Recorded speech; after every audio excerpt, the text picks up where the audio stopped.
साल 1948 दुनिया के नक्शे पर एक नया देश पैदा हुआ, इजराइल।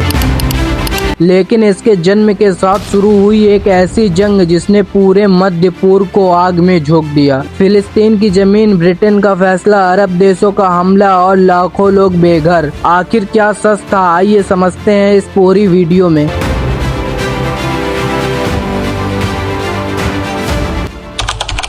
साल 1914 में इजराइल गाजा वेस्ट बैंक नाम के अलग देश या इलाके नहीं थे। यह पूरी जमीन ऑटोमन साम्राज्य के कब्जे में थी। ऑटोमन साम्राज्य उस समय दुनिया के सबसे बड़े साम्राज्यों में से एक था। उसने सैकड़ों साल तक इस इलाके पर शासन किया। फिर शुरू हुआ प्रथम विश्व युद्ध। इस युद्ध में ऑटोमन साम्राज्य ने जर्मनी का साथ दिया। 4 साल तक भयानक लड़ाई चली। आखिरकार 1918 में ऑटोमन साम्राज्य हार गया। युद्ध खत्म होते ही उसका विशाल साम्राज्य टूटने लगा। विजेता देशों ने उसके कई इलाके अपने नियंत्रण में ले लिए। इन्हीं इलाकों में एक था फिलिस्तीन। लेकिन अब फिलिस्तीन पर ऑटोमन का नहीं, ब्रिटेन का शासन शुरू हो गया था। ब्रिटेन को इस इलाके का प्रशासन संभालने की जिम्मेदारी दी गई। उस समय फिलिस्तीन पर रहने वाले ज्यादातर लोग अरब फिलिस्तीनी थे। उनके साथ यहूदी और ईसाई समुदाय भी रहते थे। कई सालों तक अलग अलग धर्मों के लोग इसी जमीन पर रहते आए थे। लेकिन जल्द ही दुनिया के अलग अलग देशों में रहने वाले बहुत से यहूदी अपने लिए एक सुरक्षित देश की मांग करने लगे। यहीं से विवाद शुरू हो गया। ब्रिटेन के शासन की शुरुआत के बाद फिलिस्तीन में धीरे धीरे यहूदी का आना बढ़ने लगा। दुनिया के अलग अलग देशों से यहूदी परिवार फिलिस्तीन में आकर बसने लगे। उन्होंने जमीन खरीदी, नए गांव बसाए और अपनी बस्तियां बनानी शुरू कर दी। हर साल इनकी संख्या बढ़ती जा रही थी। दूसरी तरफ अरब फिलिस्तीनियों को लगने लगा कि उनकी अपनी जमीन धीरे धीरे बदल रही है। यहीं से दोनों समुदाय के बीच तनाव बढ़ना शुरू हो गया। इसी बीच 2 नवंबर 1917 को ब्रिटेन ने एक बहुत बड़ा ऐलान किया, जिसे बालफोर डिक्लेरेशन कहा जाता है। इस घोषणा में ब्रिटेन ने कहा कि वह फिलिस्तीन में यहूदी के लिए एक नेशनल होम बनाने का समर्थन करता है। यह ऐलान पूरी दुनिया में चर्चा का विषय बन गया। यहूदियों ने इसे अपने सपने की पहली बड़ी जीत मानी। लेकिन अरब फिलिस्तीनियों ने इसका कड़ा विरोध किया। उनका कहना था, जिस जमीन पर हम पीढ़ियों से रहते आए हैं, उसके भविष्य का फैसला हमसे पूछे बिना कैसे किया जा सकता है। यहीं से विरोध और गहरा हो गया। ब्रिटेन ने कई बार हालात शांत करने की कोशिश की, लेकिन हर फैसला एक पक्ष को नाराज कर देता था। 1929 में यरूशलेम के पवित्र धार्मिक